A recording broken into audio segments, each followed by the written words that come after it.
आज मैं आपको एक ऐसे सफ़र पर ले चलूंगा जो आपके दिल और दिमाग दोनों को छू जाएगा।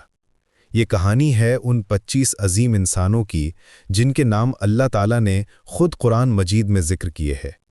क्या आप जानते हैं कि अल्लाह ताला ने इस दुनिया में 1,24,000 से ज़्यादा अंबिया भेजे, लेकिन कुरान मजीद में सिर्फ 25 अंबिया के नाम बराह रास्त जिक्र किए गए हैं। ये वो ख़ास हस्तियां हैं जिनकी कहानियां, जिनके पैगामात और जिनकी कुर्बानियां आज भी हमारे लिए रहनुमाई का बायस हैं। तसव्वुर करें कि आपके सामने दुनिया का नक्शा फैला हुआ है, मशरिक़ वुस्ता की रेगिस्तानी ज़मीनों से लेकर मिस्र की नील की वादी तक, इराक के दरियाओं से लेकर फ़िलिस्तीन की पहाड़ियों तक। हर जगह पर एक कहानी छुपी हुई है, हर इलाके में एक नबी की आवाज़ गूंजी है। हज़रत आदम अलैहिस्सलाम से शुरू होने वाला ये सिलसिला हज़रत मोहम्मद सल्लल्लाहु अलैहि वसल्लम पर ख़त्म हुआ, लेकिन इनके दरमियान जो अंबिया आए वो कौन थे, वो कहाँ रहते थे, इनके पैगामात क्या थे और आज के जदीद नक्शे पर इनकी ज़मीनें कहाँ वाक़े हैं। ये सवालात अक्सर हमारे जहनों में आते हैं लेकिन जवाबात मिल नहीं पाते। आज मैं आपको इन 25 अंबिया की मुकम्मल कहानी सुनाने जा रहा हूँ। हम जानेंगे कि हज़रत नूह अलैहिस्सलाम की कश्ती कहाँ ठहरी थी, हज़रत इब्राहीम अलैहिस्सलाम ने कहाँ आग में छलांग लगाई थी और हज़रत मूसा अलैहिस्सलाम ने कहाँ समंदर को 2 हिस्सों में तकसीम किया था। ये अंबिया फरिश्ते नहीं थे, ये हम जैसे इंसान थे जिनके ख़ानदान थे, जज्बात थे, खुशियाँ और गम थे, लेकिन इन्होंने अपनी पूरी ज़िंदगी अल्लाह के पैगाम के लिए कुर्बान कर दी। इन्होंने अपनी कौमों को सीधे रास्ते की दावत दी, मुश्किलात का सामना किया और कभी हार नहीं मानी। हज़रत यूसुफ अलैहिस्सलाम की कहानी मिस्र के महलों से शुरू होती है। हज़रत दाऊद अलैहिस्सलाम की आवाज़ यरूशलेम की पहाड़ियों में गूंजती है। हज़रत सुलेमान अलैहिस्सलाम का दरबार आज के इज़राइल और फ़िलिस्तीन के इलाके में कायम था। हज़रत यूनुस अलैहिस्सलाम की कहानी इराक के शहर नैनवा से जुड़ी हुई है। हर नबी का एक ख़ास पैगाम था, एक ख़ास मिशन था। किसी ने बुत परस्ती के ख़िलाफ़ आवाज़ उठाई, किसी ने जुल्म के ख़िलाफ़ जिहाद किया, किसी ने अपनी कौम को तौहीद की दावत दी, लेकिन सबका बुनियादी पैगाम एक ही था, अल्लाह की इबादत करो और उसके साथ किसी को शरीक न ठहराओ। आज के दौर में जब हम गूगल मैप्स पर क्लिक करते हैं तो हमें वो जगह नज़र आती हैं जहां ये अजीम हस्तियां रहते थे।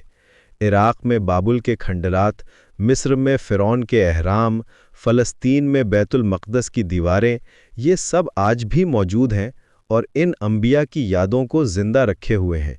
कुरान मजीद में जिन 25 अंबिया के नाम आए हैं उनमें से हर एक की अपनी मुनफरिद कहानी है।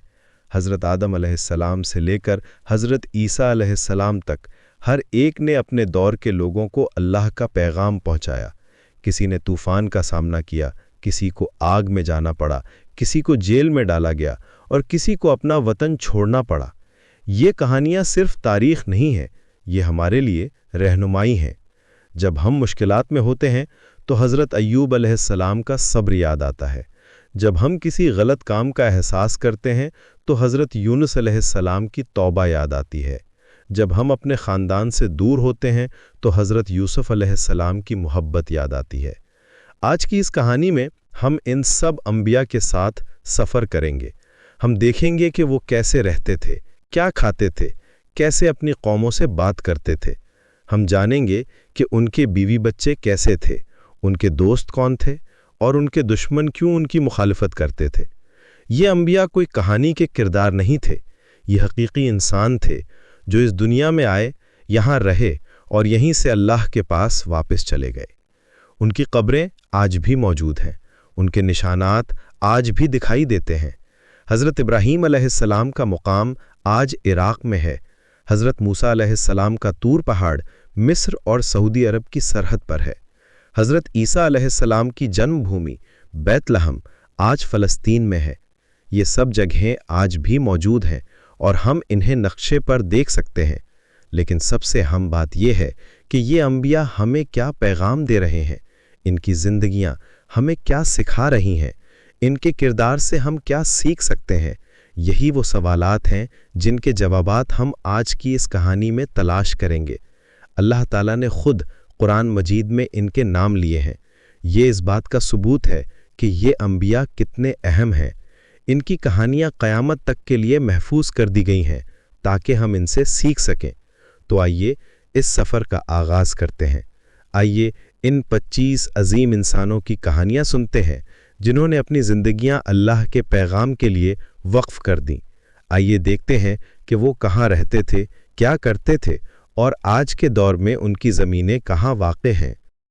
ये कहानी सिर्फ तारीख नहीं है, ये हमारी रहनुमाई है। ये हमें बताती है कि अल्लाह के रास्ते में चलना आसान नहीं है, लेकिन नामुमकिन भी नहीं है। ये हमें सिखाती है कि सब्र, मेहनत और अल्लाह पर भरोसा के साथ हम कोई भी मुश्किल पार कर सकते हैं। अल्लाह सब पर सलामती भेजे और हमें इन अजीम अनबिया के नक्शे कदम पर चलने की तौफीक अता फरमाए।